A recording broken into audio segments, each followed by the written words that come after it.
So today I am going to shoot a video trying to show how I take my Startrail's photographs.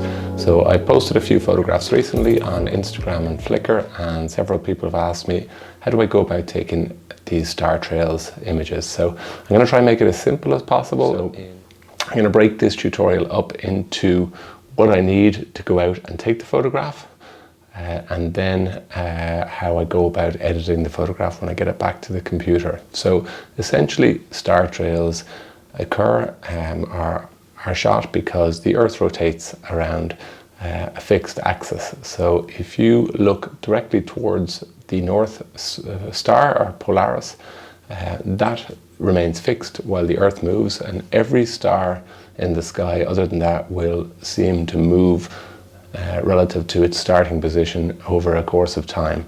So if you took a 1 hour long photograph with your camera pointing straight ahead with the North Star above, the North Star will remain stationary and your photograph will show a big streak of light where every other star is. Now, it's not feasible to take a 1 hour photograph because it can damage your camera sensor, and alternatively, someone can walk into the frame with a light and spoil the whole photograph, and you'll be after spending 1 hour in one spot for a waste of time. So the way most people will do this image is they'll take lots of images, so be it 30-second images, and maybe take 120 or 180 if they're willing to stay longer in the one spot. The longer you stay, the longer the streaks of light will be in your Startrail image. So by taking 120 images, you can stack them one on top of the other. So it's like having your first image initially, which will have whatever in the foreground and the stars in the sky, which may have a slight streak at 30 seconds, but it'll be minimal. And every image that goes on top of that in a stack will only add what's missing from the first image. So everything else in the image will be the exact same except for the extra streak of the star. So as the software stacks one after the other, after the other, after the other, these streaks get larger and larger and larger until you're left with one output image at the very end of this with a combination of all the extra streaks of light. So that's what a Startrail's image essentially is. So to take these images in the field, you'll need firstly to plan a clear night. I use a website called yr.no, but there's lots of different websites out there. That website's very useful. It'll give you an hour by hour breakdown of the clear skies, and ideally you want really very little cloud in the sky because that can spoil an image if clouds roll across in the middle of your Startrails. Ideally shoot around the time of the new moon.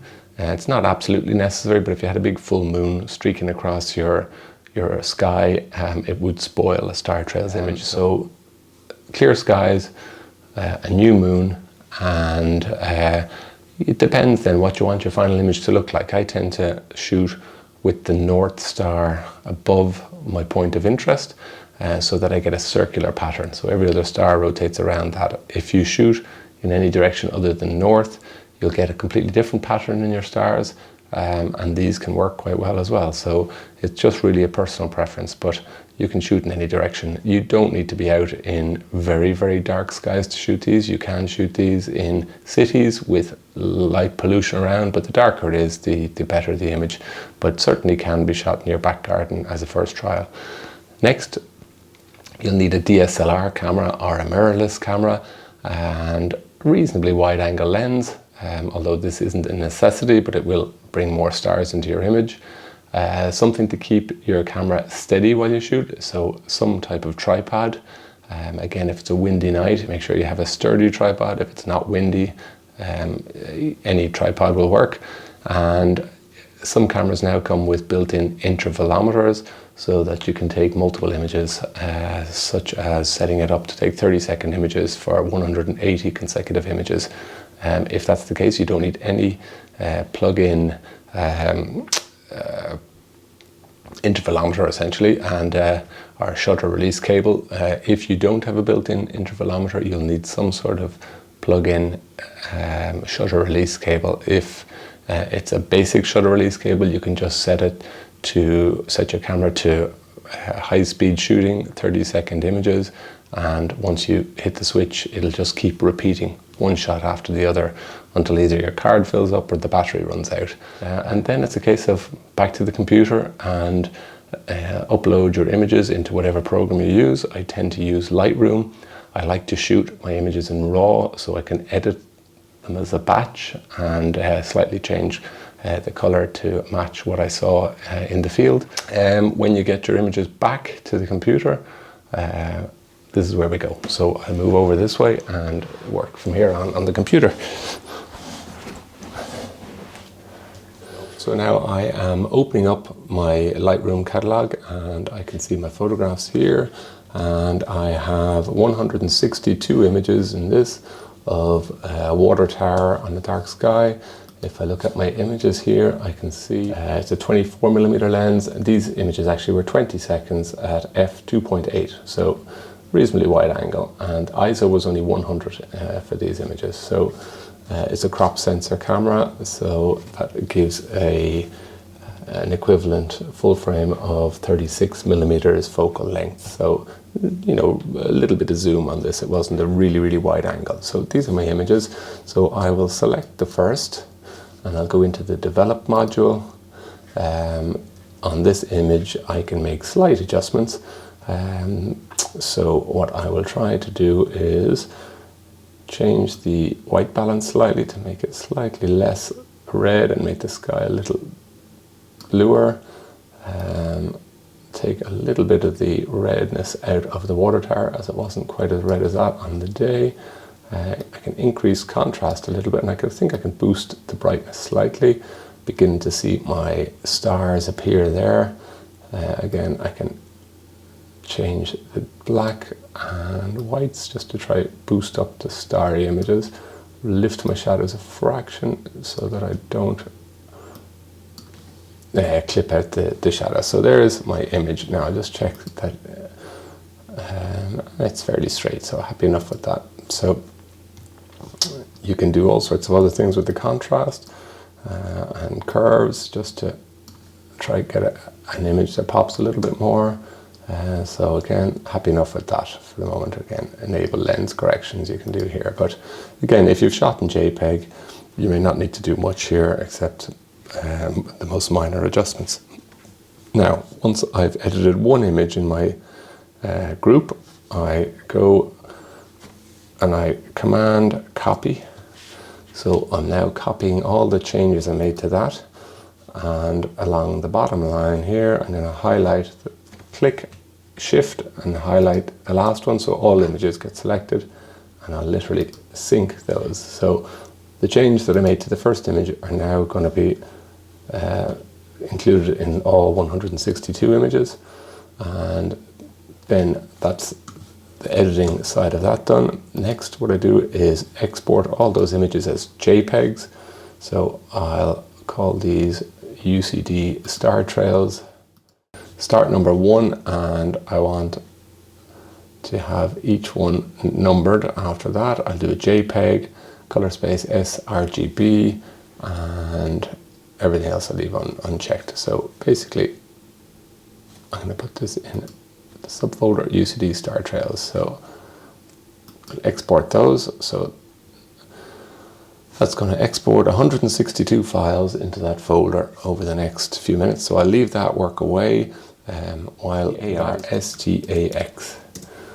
So that will open the first page. Here is a program developed by Marcus Enzweiler, and you can download this for free. It is an excellent program, and what it allows you to do is stack your star trails very easily, and it gives you different options, and it works for both Mac and Windows. So once that's downloaded, you can open that program, which we have open here, and what this will let me do then is open up the images, and there's our, so we'll select all these images, 162.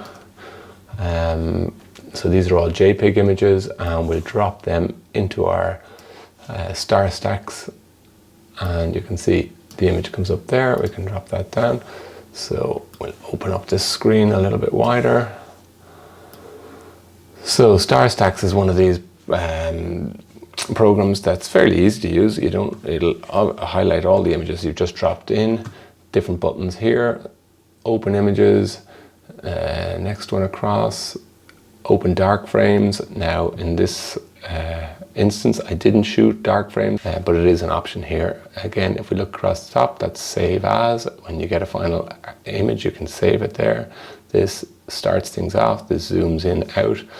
When I look over to the preferences, there's a few different options here. I tend to use lighten or gap filling. If I had a few seconds between each shot, you can use gap filling and it'll fill in that, but generally I use lighten. Comet mode will look like there's a bit of a streak from each one. I tend to click save after each step and I let it save back. And the reason I do save after each step is that if I want to make a time-lapse video, I can use my 161 images from saving after each step into making it into a time lapse. So in other words, a little short video clip will show the trails, and I'll put one of these at the end with those 160 images put together. But you don't have to do that. It does delay how long it takes. So we're ready to go. So we're just going to go up here and hit the button up on the top left, which will say, and now immediately we can see it's beginning. So on the left you can see it goes through each image, and the main image then you can see the trails getting longer and longer and longer. So it's showing you what each one looks like after each extra image is stacked on board. So you can see each Startrail getting longer.